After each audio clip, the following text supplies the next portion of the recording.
पहचान करना ही हमारा लक्ष्य होना चाहिए। अभी हम पहचान में नहीं है, सत्य में नहीं है। जिस दिन आप सत्य से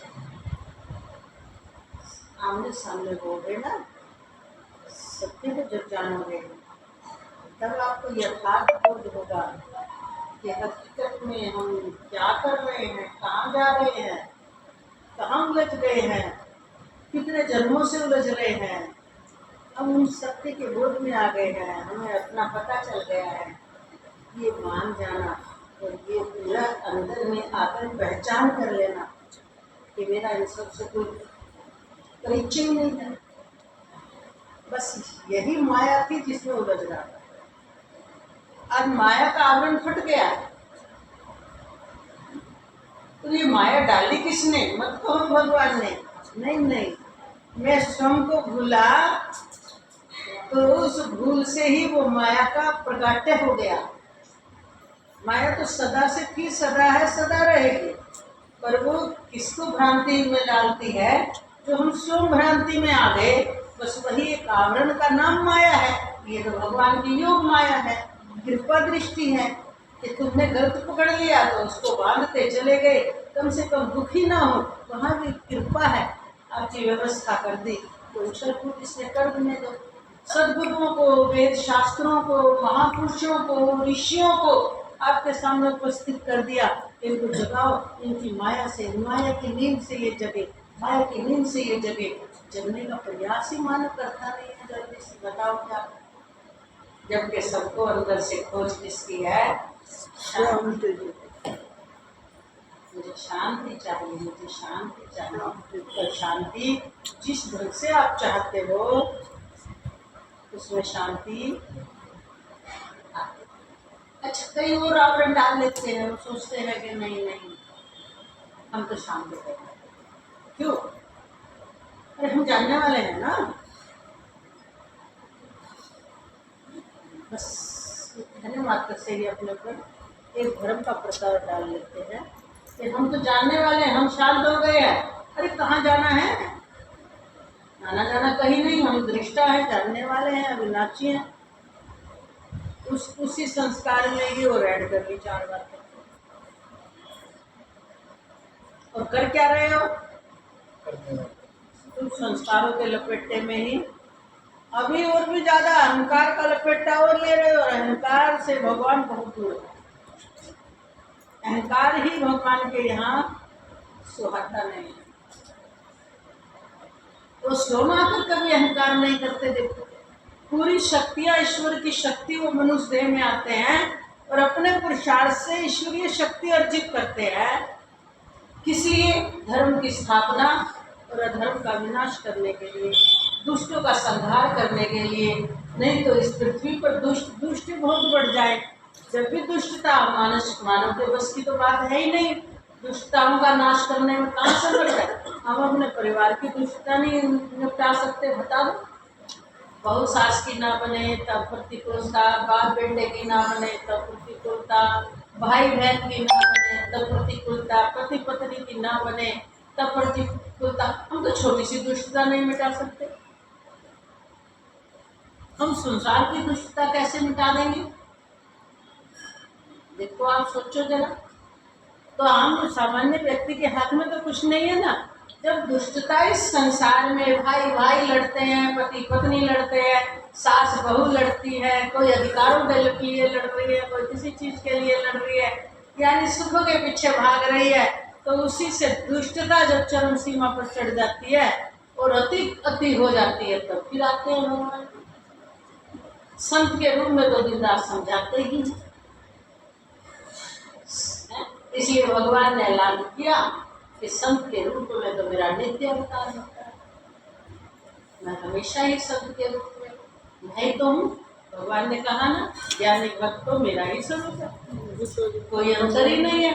तो संत के रूप में वो आम जनता को समझाते हैं, बताते हैं, ऐसे रहो, ऐसा व्यवहार करो, ऐसे अच्छे कर्म करो, अच्छे बुरे कर्म में ना रहो, दान करो, दूसरों का हित करो, क्योंकि दान कर्म ऐसा मतलब ब्रह्मा जी के द्वारा निहित है भगवान विष्णु ने इसका कहा कि दान देने से व्यक्ति बहुत बहुत पापों से मुक्त हो सकता है।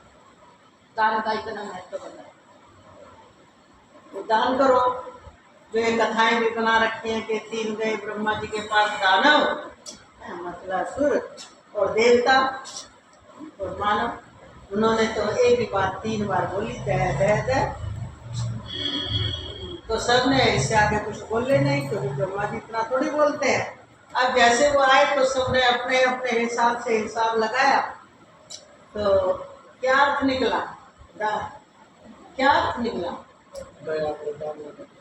दानवों के लिए दया, देवताओं के लिए दमन, जब इंद्रिया नर्तकियां उनके पास बड़ी अप्सराएं हैं, और मनुष्यों के लिए कहा दान। ये दान का सिस्टम कहते हैं कलयुग में हर प्रकार का कर्म छीन हो गया है, लेकिन कहते दान का फल कलयुग में आज भी जो का त्यों फलीभूत है। बोले मन से बेमन से नाम जाप और दान, 2 ऐसे रास्ते भगवान ने छोड़े हैं मनुष्य को सुख मार्ग पर लाने के लिए, सुकर्म के लिए।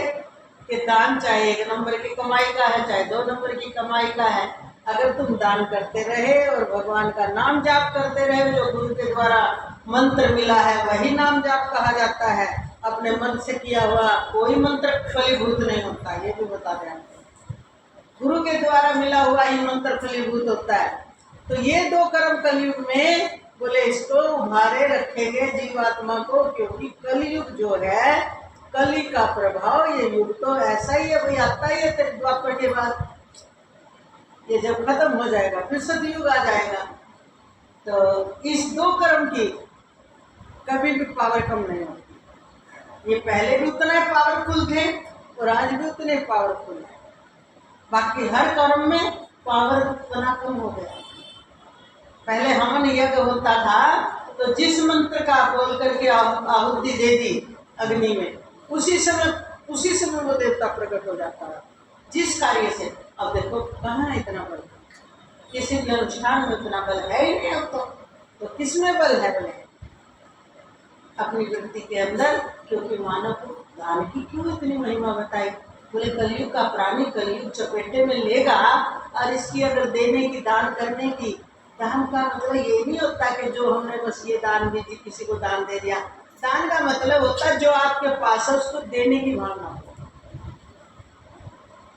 आपके पास कुछ और देने के नहीं है, परिवार में रह रहे हो, धन की सेवा का दान कर दो, 2 अच्छे मीठे वचन बोलकर दान कर दो, उसमें बताओ क्या खर्च हुआ। जो भी आपके पास है, यानी हमने कहीं से लेना नहीं है, हमने देना है। और जिसके अंदर ये भावना आ गई मैंने देना है, मैंने लेना नहीं है, तो आपका कर्म तो वैसे बढ़िया बन गया। देखो अर्थ निकाल के देखो, आप दान का मतलब सीधा बस द्रव्य ध्यान पैसा ही लगा लेते हो। जब आपको किसी से लेना है नहीं, मुझे तो देना है, इस व्यक्ति को इस चीज से सुख मिलेगा, मुझे इससे सुख दे दूंगा, क्योंकि मैंने देना है। मैंने तो अपना पुरुषार्थ करना है ना, प्रभु की शरण में जाना है, अपना उद्धार करना है। तो मैंने तो हर प्रकार के व्यक्ति को जो भी मुझसे बन पड़ेगा, कोई राह का रास्ता भूल गया है, मेरा क्या लगेगा, मैं उसे रास्ता बता दूंगा। कोई दुखियारा है जो बनेगा उसकी सेवा कर दूंगा। कोई भूखा है, कुछ जो भी मेरे पास है थोड़ा काट के खा लूंगा, उसको मैं भी दे दूंगा। तो देने के सर्वोत्तम दान करने के आपके पास बहुत कुछ है। इस पैसे को मत समझा करोगे पैसे का दान ही, और जिसके पास भरपूर पैसा है पैसे का दान दे। पर वही है, बहुत में क्या हो जाता है, राजा बलि को स्वर्ग का राजा बना दिया, तो कहा ये वो राजा बलि तो बढ़िया है, एक राजा के अच्छे होने से क्या बना, मंत्रीगण भी तो अच्छे होने चाहिए ना। और मंत्री तो वहां राहुल को सूर्य बना दिया, सूर्य वाली ड्यूटी संभलवा दी। काल ने भी वो वहां का वो बना दिया, अग्नि देवता बना दिया। और ये पहले थोड़ा सा मर रहे, तो उनको राज दे दिया। आगे तो पता नहीं है, मानना थोड़ी राजा की। अब लगाया, आगे तो त्राही त्राही मचा देंगे संसार में। बोले बलि राजा तो है धर्मात्मा, ये तो नहीं है। तो फिर भगवान ने इशारा किया, जाओ लक्ष्मी, क्योंकि बलि राजा प्रहलाद भक्त का पुत्र है, और प्रहलाद भक्त की आज्ञा में रहता है। और प्रहलाद भक्त को तो कभी राज्य का मोह भी नहीं था। भगवान की भक्ति के सिवाय उन्होंने कभी बेबी तुम्हें भी नहीं तारी है, कभी राज्य भी नहीं स्वीकारा। ऐसे त्यागी थे प्रहलाद भक्त। तो बोले जाओ, इसको तो राज्य भोगने का तो मोह है, तभी तो सोमा यज्ञ कर रहा था, नहीं तो क्यों करता। मेरे को इंद्र की गद्दी मिल जाए, इंद्र का सुख भोगने का मोह है इसको। तो लक्ष्मी जी पहुंच गई स्वर्ग में। अब स्वर्ग में पहुंच गई तो अब बलि ने स्वागत किया कि देवी आप अपने आप कैसे आई हो। तो लक्ष्मी जी ने कहा कि जो अच्छे होते हैं, धर्मात्मा होते हैं, शुभ कर्म होते हैं, वहां मुझे बुलाने की जरूरत नहीं है, मैं अपने आप पहुंच जाती हूँ, इसलिए मैं अपने आप आई हूँ। तो बोले आपका स्वागत है। तो वो सारे जो बना रखे थे पंच, तो मेन असुर थे। तो वो कहे ठीक है महाराज, आप तो इससे धन का सुख लो, हम इसकी सुंदरता का सुख लेंगे, अब ये हमारी हो गई है। तो बलि ने धमकाया कि तुम्हारी इसीलिए असुर बुद्धि है, इसीलिए तुम्हारा पतन होता है, कि तुम्हारी बुद्धि में यही सब घुसा रखा है। बोले आप विष्णु प्रिया हैं, विष्णु की पत्नी है, उन्हीं की रहोगे, हमें तो आपकी लक्ष्मी के यानी धन की कृपा सदा बनी रहे, आप सुरक्षित रहोगे।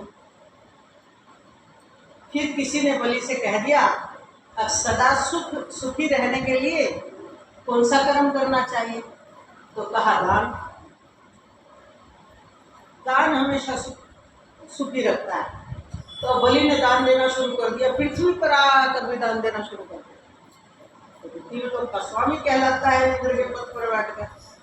अब जब भगवान ने वामन अवतार लिया कि इसको, क्योंकि दान करने से बलि में धीरे धीरे घमंड आ गया, अहंकार आ गया कि मैं किसी को भी दान कुछ भी मांग ले मैं मना नहीं करता, क्योंकि लक्ष्मी जी आई है, कितना ही ले लो,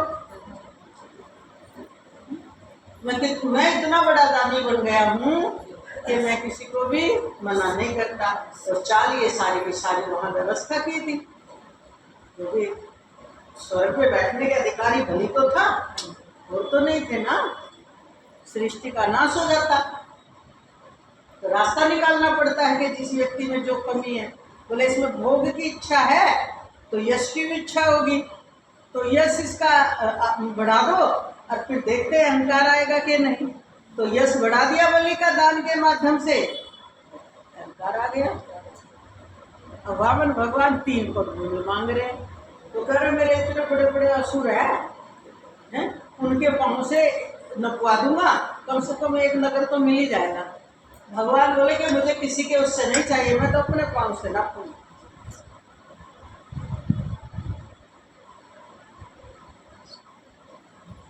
फिर आप लोग कथा बताइए, सारी बलि की कथा भागवत में बहुत सुनाते हैं। तो भगवान पाताल ले गए, अब बलि तो वहां भी संतुष्ट है।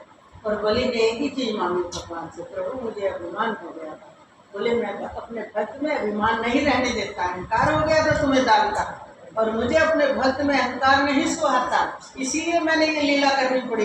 वामन अवतार तुम्हारे लिए लिया मैंने, तो अब तुम क्या चाहते हो। बोले मैं मोक्ष चाहता। तब भगवान ने क्या आशीर्वाद दिया कि अगले मनवंतर में तुम इंद्र बनोगे, और इंद्र बन के भी तुम कहीं अहंकार से नहीं बंधोगे, उसके बाद तुम्हारा मोक्ष हो जाएगा, क्योंकि 100 यज्ञ तुम्हारे पूरे हो गए हैं, तो वो पद तो तुम्हें स्वीकारना ही पड़ेगा। और अब तुम मेरी भक्ति में डूबे हो। पाताल लोक में बलि इतना खुश है, कहता है कि इतनी भक्ति में रस है। बोले मैंने तो इंद्र का राज सुख भी भोग के देख लिया, कहीं सुख नहीं है, इसको बोलते हैं जरा। इसीलिए उसने सुख भोगने के बाद क्या डिमांड की, प्रभु मुझे मुक्ति दे दो, मेरा उद्धार कर दो, जन्म मरण का चक्कर मिटा दो। तो भगवान ने कहा कि तुम्हारी भक्ति शुद्ध भक्ति है, तुम्हें अब अंदर में पहले था ना, तो दिखाया इस इंद्र का सुख, देख क्या है इंद्र के सुख। अरे तुम राजा बन जाओगे, सारे सेवक कहाँ कहना मानते हैं भाई, आगे पीछे करते हैं, मुंह पे नहीं बोलते तो, है ना। अब हमारे मोदी जी अच्छे राजा कहलाते हैं, और सेवक तो नहीं है ना कोई जरूरी वो वफादार बन जाएंगे उनके साथ। तो ठीक है, कर्म तो खराब अपना कर लेंगे, लेकिन एक छवि तो खराब हो जाती है ना। जो जिस पद पर बैठा है छवि तो उसी की खराब होगी। आज हम इस पर बैठकर आपको कुछ दे रहे हैं और आप इसी का उल्टा सीधा प्रसार कर दोगे तो छवि किसकी खराब होगी? अरे तुम्हारे गुरु जी ये बताते हैं, ये समझाते हैं, ये है उनके अंदर। इसलिए राजा बनने के बाद भी सेवक भी अगर वैसे ही हो उनके जैसे तो वो राजपद बहुत सुंदर चलता है। लेकिन ऐसा कहाँ से लाए? 3 लोग तक नहीं मिलता ऐसा। इसलिए भगवान विष्णु वैकुंठ में रहते हैं तो अकेले ही रहते हैं, किसी सेवक को नहीं रखते। अपनी शक्ति लक्ष्मी जी, ब्रह्मा जी अकेले ही रहते हैं, अपनी ज्ञान शक्ति सरस्वती जी, भगवान शिव अकेले ही रहते हैं। उनको गणेश जी, उनके तो गणेश जी, कार्तिकेय जी, उनकी अपनी व्यवस्था है। वो तो ईश्वरीय उसमें आते हैं, बल्कि वो तो उनके जैसे। नहीं तो भाई चाहे परिवार में आपके बेटा बेटी हो जाए, चाहे बहू आ जाए, चाहे आपके बहन भाई हो जाए, चाहे पति पत्नी हो जाए, खटपट कहाँ है? क्यों है? सबको कुछ चाहिए। जहाँ कुछ नहीं चाहिए ना, शिष्य भी गुरु को तब गुरु के ज्ञान को धारण कर सकता है जिस शिष्य को गुरु से कुछ नहीं चाहिए। निष्काम भाव से पूरा समर्पण, उसी शिष्य को पता भी नहीं चलता और उसके हृदय में सारे विकारों का एक अंदर अंदर चक्कर चलता रहता है, खत्म होता रहता है और वो योग्य बनता चला जाता है। और जब उसकी योग्यता किसी दिन प्रकट होती है तो वो खुद भी नहीं समझ पाता। लेकिन किस शिष्य के? जिसके हृदय में गुरु से भी बदले में ना यहाँ संसार से कुछ चाहिए, ना परलोक से कुछ चाहिए, कहा ना भगवान के लिए भी ना भगवान से कुछ चाहिए मुझे। किससे क्यों करता है तो इतनी भक्ति? कहा ना भक्त तो बदले में भगवान से भक्ति का बदला चाहता ही नहीं, कि मैं तो आपकी भक्ति ही करता रहूं, मुझे बदले में कुछ नहीं चाहिए। ऐसे ही जो शिष्य गुरु की शरण में आ गए हैं और समर्पण कर दिया हो, जिसने जो समझते हो मैंने समर्पण किया, मुख से कहने से समर्पण नहीं होता भाई। एक अपनी मैं को गलाना पड़ता है, उसको बदले में कुछ नहीं चाहिए तो अपने आप का योग्यता हो जाए। नहीं तो अपनी मैं खटपट अकेले में बैठ के करती ही करती।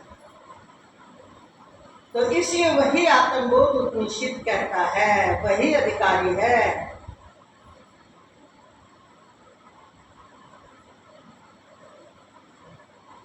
गुरु दिशा दिखाता है, श्रद्धा मार्ग पर टिकाए रखती है, कारणता साधक को भीतर ले जाती है।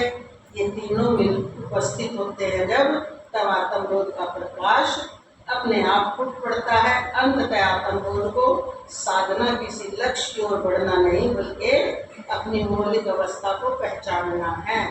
यह समझने पर साधक महसूस होता है कि वो जिसे खोज रहा था वो तो सदा उसके भीतर ही था। वही चेतना, वही ज्योति, वही आत्मा। जब यह अनुभव पूर्ण होता है तब सब कुछ मौन हो जाता है। कोई द्वैत नहीं, कोई भय नहीं, कोई खोज नहीं, केवल अस्तित्व का अनुभव रह जाता है। अनंत अचल और पूर्ण ये आत्मबोध है। ये आत्मबोध उपनिषद का सार है। यही उसकी साधना का अंतिम फल है। आत्मा का प्रत्यक्ष बोध शब्दों से परे है। इसको हम आपको कल समझाएंगे।